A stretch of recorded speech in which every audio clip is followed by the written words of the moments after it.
Dear students, welcome to Material Science for Semester Exams. मैं doctor स्वदेश सिंह।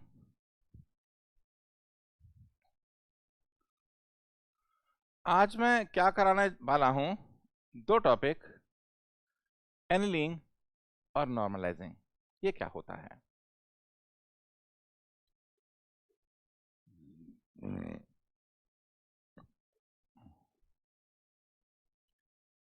ये मेरा ब्रीफ रिज्यूम और मेरा पीडब्ल्यू का टेलीग्राम चैनल। इसमें एवरी संडे 5 PM में लाइव होता हूं। आप कुछ भी डाउट पूछ सकते हो, टेलीग्राम चैनल में कोई भी डाउट डाल सकते हो, है ना। तो सबसे पहले डिस्कस करते हैं एनीलिंग।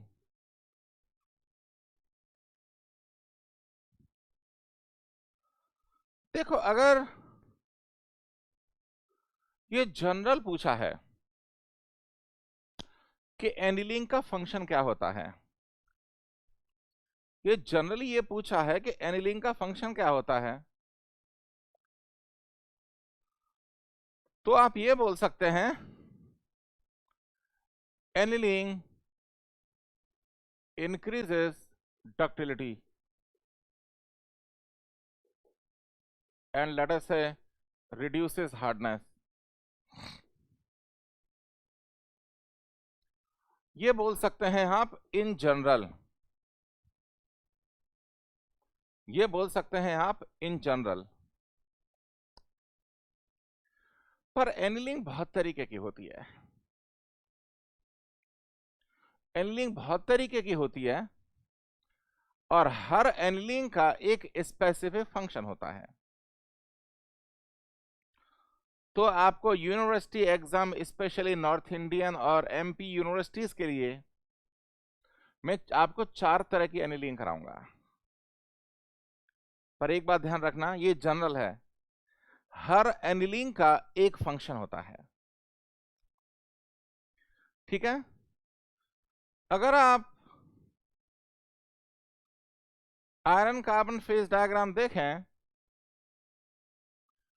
स्टील रेंज में, ये आपका आयरन कार्बन डायग्राम है स्टील रेंज में।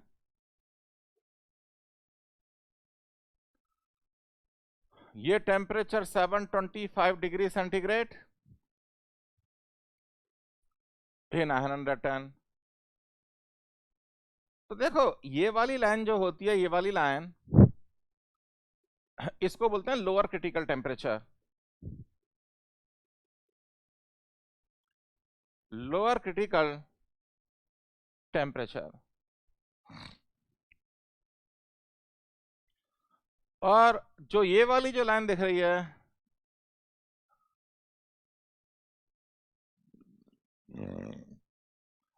इसको बोलते हैं अपर क्रिटिकल टेम्परेचर।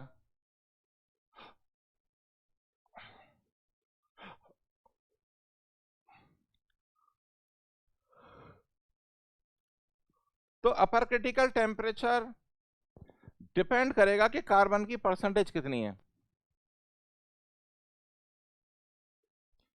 अगर ये परसेंटेज है तो ये अपर क्रिटिकल टेम्परेचर है, अगर ये परसेंटेज है तो ये अपर क्रिटिकल टेम्परेचर है। पर लोअर क्रिटिकल टेम्परेचर कांस्टेंट रहता है 725 डिग्री सेंटीग्रेड।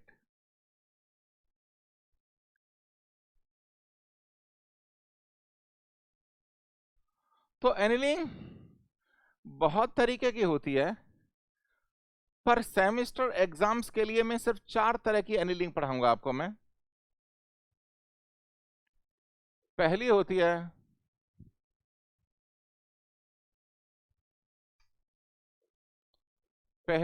है फुल एनीलिंग।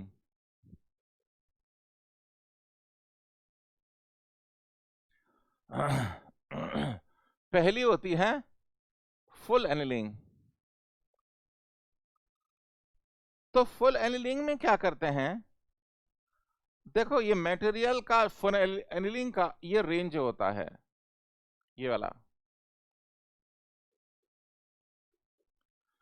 जो भी अगर सेमेस्टर एग्जाम में इसका क्वेश्चन आता है तो आप ये डायग्राम ड्रॉ जरूर करना है आपको, तभी आंसर कंप्लीट आएगा। ये डायग्राम आपको ड्रॉ जरूर करना है। तो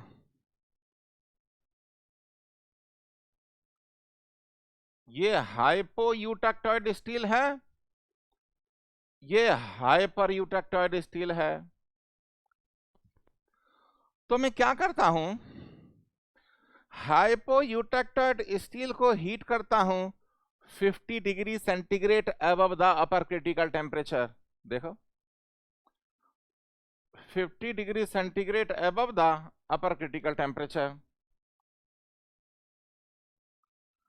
एंड हाइपर यूटेक्टोइड स्टील को हीट करता हूं मैं 50 degree centigrade above the lower critical temperature. तो जो हैचिंग लाइन दिख रहा है इस रेंज तक मैं मटेरियल को हीट करूंगा, और उसके बाद मैं स्लोली कूल करूंगा फर्नेस में, स्लोली कूल इन फर्नेस। ये cooling rate approximately 200 degree centigrade per hour.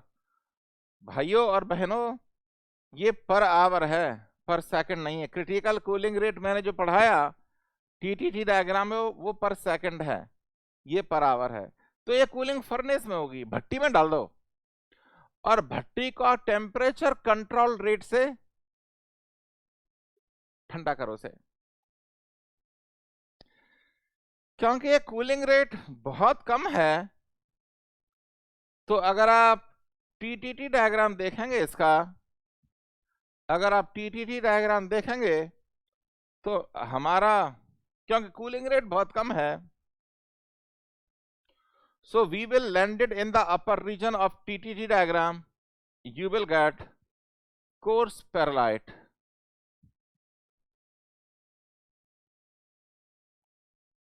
तो फुल एनिलीन का रिजल्टिंग माइक्रो स्ट्रक्चर क्या आएगा, coarse pearlite. And the coarse pearlite coarse structures are tough, coarse structures are tough. तो अगर मेरे को स्टील की टफनेस बढ़ानी है तो मैं फुल एनिलिंग करूंगा, अगर मेरे को टफनेस बढ़ानी है तो मैं फुल एनिलिंग करूंगा, ठीक है ना। दूसरी तरह की एनिलिंग होती है प्रोसेस एनिलिंग।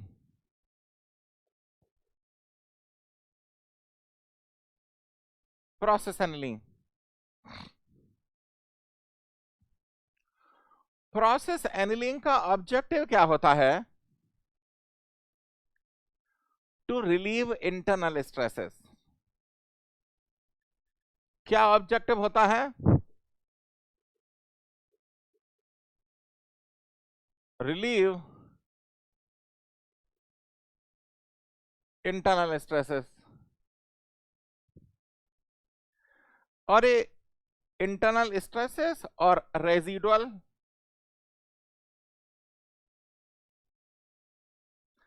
ये रेजिडुअल स्ट्रेस क्यों बनी,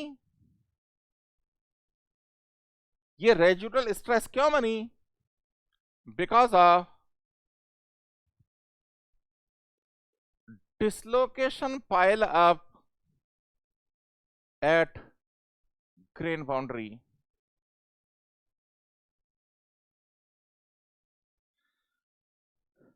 ये रेजिडुअल स्ट्रेस क्यों बनी, because of dislocation pile up at the grain boundary. तो इसके लिए हम क्या करते हैं, प्रोसेस एनिलिंग के लिए ये सिर्फ माइल्ड स्टील की होगी और लो कार्बन स्टील, और you can say mild steel. ये मीडियम और हाई कार्बन स्टील की नहीं होगी। प्रोसेस एनिलिंग मीडियम और हाई कार्बन स्टील की नहीं होगी, पता है क्यों? क्योंकि मीडियम और हाई कार्बन स्टील ब्रिटल होते हैं। अगर मैं एक्सेसिव कोल्ड वर्किंग करूंगा तो टूट जाएंगे। ये प्रोसेस सिर्फ माइल्ड स्टील की होती है। तो मैं क्या करता हूं, इस स्टील को हीट करो एट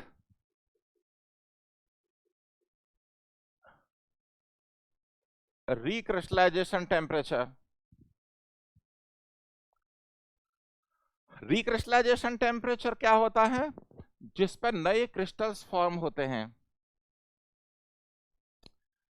और रिक्रिस्टलाइजेशन टेम्परेचर किसी मटेरियल का होता है 0.5 TM, और TM is melting point in kelvin. TM क्या होता है? Melting point in kelvin. हमने फेज डायग्राम पढ़ा ना, आयरन कार्बन का फेज डायग्राम पढ़ा। उस पे स्टील का मेल्टिंग पॉइंट कितना है? 1535 डिग्री सेंटीग्रेड। तो देखो यहां रखो, 0.5 इंटू 1535 प्लस 273 माइनस 273, ये अप्रोक्सीमेटली आएगा 630 डिग्री सेंटीग्रेड। तो देखो इसमें करते क्या है कि ये आपका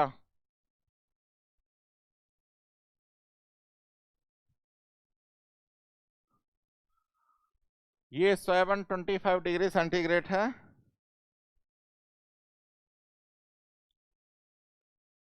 यही तो लो कार्बन स्टील है। तो इन स्टील्स को मैं 630 डिग्री सेंटीग्रेड तक हीट करूंगा। ये 725 है, 630 यहां पे होता है। या ये एग्जाम में पूछे जाते हैं, अपने पेपर देखो। इन चीजों को डायग्राम पे जरूर प्लॉट करना जब आप फाइनल एग्जाम लिख रहे हैं। तो लो कार्बन स्टील को इस रेंज में हीट करो, then cool slowly in furnace. जब नए क्रिस्टल्स बनेंगे तो जो ग्रेन बाउंड्री पे डिसलोकेशन पाइलअप है वो खत्म हो जाएगा। ग्रेन बाउंड्री पर जो डिसलोकेशन पाइलअप है वो खत्म हो जाएगा। तो residual stresses are relieved. Process annealing का ऑब्जेक्टिव है to relieve the residual stresses.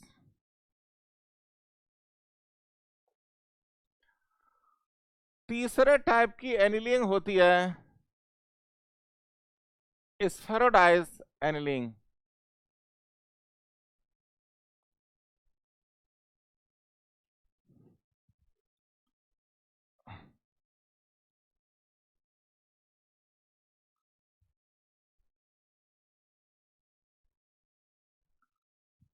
ये जो स्फेरोडाइज एनिलिंग है,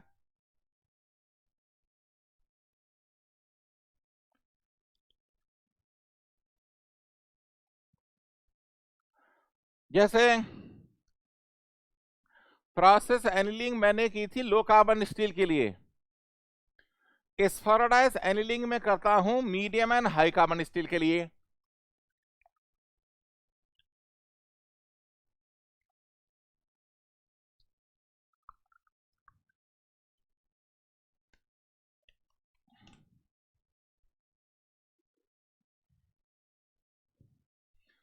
इसे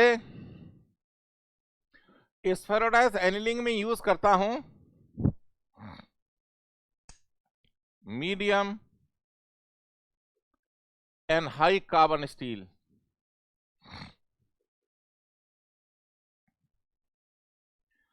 क्योंकि ये मटेरियल बहुत हार्ड एंड ब्रिटल होते हैं। ये मटेरियल बहुत हार्ड एंड ब्रिटल होते हैं, तो इनकी मशीनिंग इजी नहीं है। अगर आप नॉर्मली इन मटेरियल्स को मशीन करोगे तो टूल जल्दी टूट सकता है।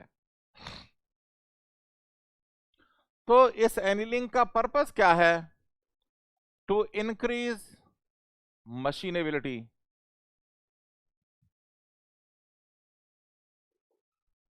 इसका ऑब्जेक्टिव क्या है? To increase machinability. देखो कुछ ऑथर्स हैं वो कहते हैं कि these materials are heated slightly above the lower critical temperature, और कुछ बुक्स बोलती हैं that the temperature is slightly below the lower critical temperature। तो मैंने एक्चुअली कुछ बुक्स लिखी हैं, प्रोडक्शन की बुक काफी पॉपुलर है मैकेनिकल इंजीनियरिंग की, हो सकता है कुछ बच्चों ने पढ़ी भी हो। प्रोडक्शन इंजीनियरिंग, मेरा नाम स्वदेश कुमार सिंह, और 4th एडिशन नवरसा पब्लिकेशन से पब्लिश करता है उसे, नवरसा पब्लिकेशंस। तो उस मैंने अपनी बुक में एक मीडियम अप्रोच रखी है। मैंने बोला दोनों की बात मानो, material is heated close to lower critical temperature, मतलब ये रेंज है उसका।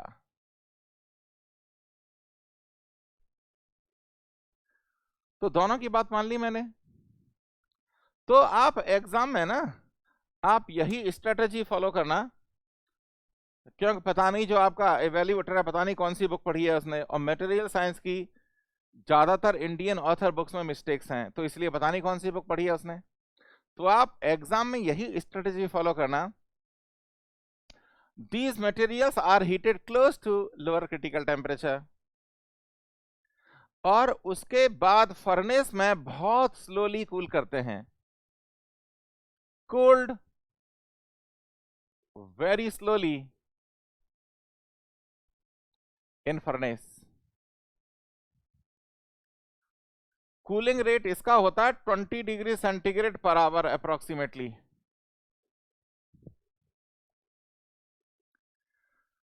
एनीलिंग, फुल एनीलिंग का क्या था? 200 डिग्री सेंटीग्रेड पर आवर। क्योंकि कुछ बच्चे कंफ्यूज होते हैं, अरे अय्यो, साउथ इंडिया बोलेंगे अय्यो। हाइपर यूटेक्टाइड स्टील के लिए फुल एनीलिंग और स्फेराइज एनीलिंग में क्या डिफरेंस है? डिफरेंस है कूलिंग रेट का। वहां पे था 200 डिग्री सेंटीग्रेड पर आवर, यहां है 20 डिग्री सेंटीग्रेड पर आवर। तो मटेरियल के अंदर स्फेराइड्स बनने लगते हैं।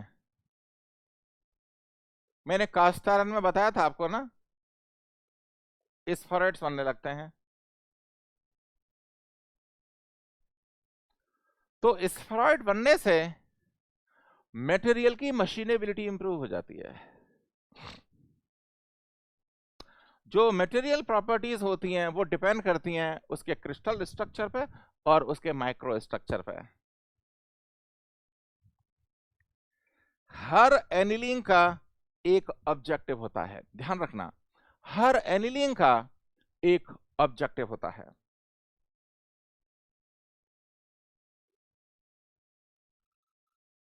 चौथे टाइप की एनीलिंग है होमोजेनाइजिंग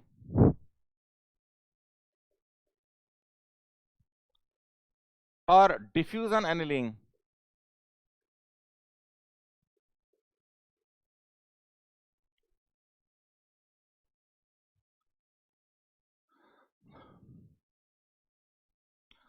देखो ये होमोजेनाइजिंग और डिफ्यूजन एनीलिंग हम कब करेंगे?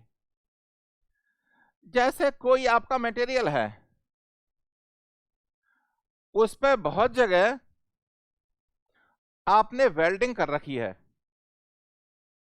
अगर कोई वेल्डेड स्ट्रक्चर है, अगर कोई वेल्डेड स्ट्रक्चर है तो ये है आपकी बीड,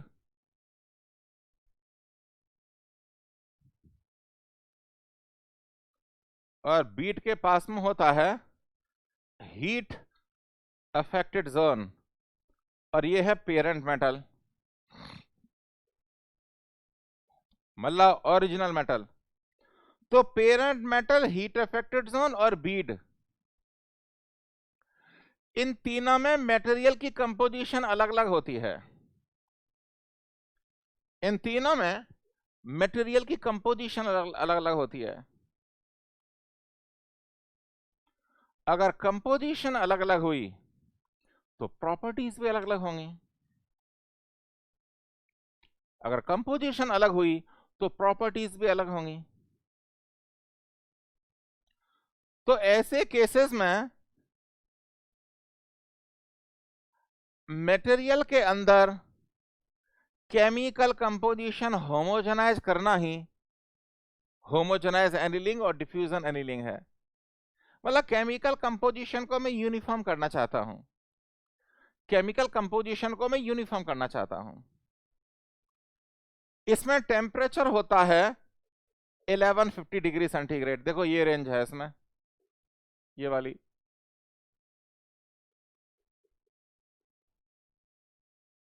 चौथी वाली एनीलिंग की। हमने ज्यादा टेम्परेचर क्यों सेलेक्ट किया? हमने ज्यादा टेम्परेचर क्यों सेलेक्ट किया? क्योंकि जितना ज्यादा टेम्परेचर उतना ही ज्यादा डिफ्यूजन, जितना ज्यादा टेम्परेचर उतना ही ज्यादा डिफ्यूजन। अंग्रेजी में कैसे बोलेंगे इसे? To enable the diffusion phenomena more and more, to enable the diffusion phenomena more and more. तो हीट किया, फिर स्लोली कूल किया। So by the process of diffusion इसमें केमिकल होमोजेनिटी आ जाएगी। हर एनिलिंग का एक स्पेसिफिक ऑब्जेक्टिव होता है, और सेमेस्टर एग्जाम के लिए 4 एनिलिंग टाइप इंपॉर्टेंट होते हैं, और मैंने आपको एक्सप्लेन किया। एनिलिंग और तरीके की भी होती है, पर सेमेस्टर एग्जाम्स के लिए मैंने कुछ क्वेश्चन नहीं देखा एटलीस्ट, इसलिए मैं कवर नहीं कर रहा। मैंने बहुत सारे क्वेश्चंस स्कैन किए थे, बहुत साल के पेपर, प्राइमरी AKTU और कुछ MP के यूनिवर्सिटीज के स्कैन किए थे। तो जनरली जो क्वेश्चंस हैं इन 4 टाइप से आए हुए हैं।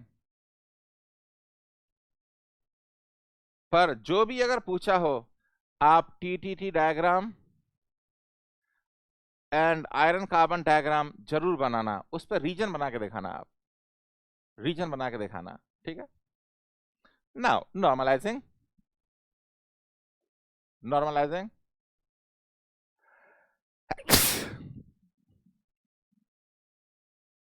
नॉर्मलाइजिंग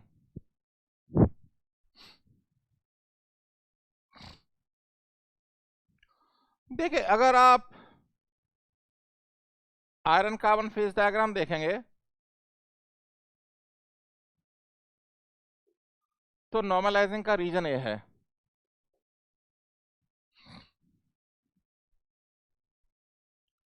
इस लाइन को बोलते हैं अपर क्रिटिकल टेम्परेचर, और इस लाइन को बोलते हैं ACM।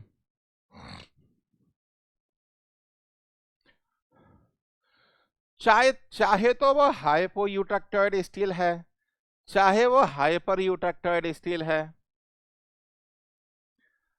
आपको सैंपल को उस टेम्परेचर तक हीट करना है जहां पे एक पूरा ऑस्टेनेट फेस अवेलेबल हो, पूरा ऑस्टेनेट फेस अवेलेबल हो।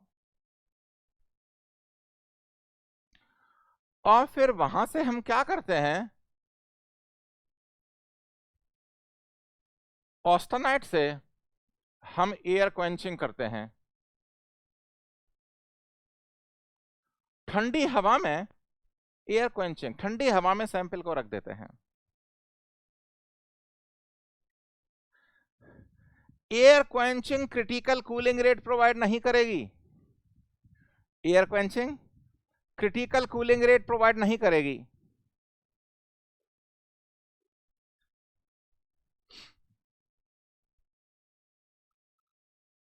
पर सरफेस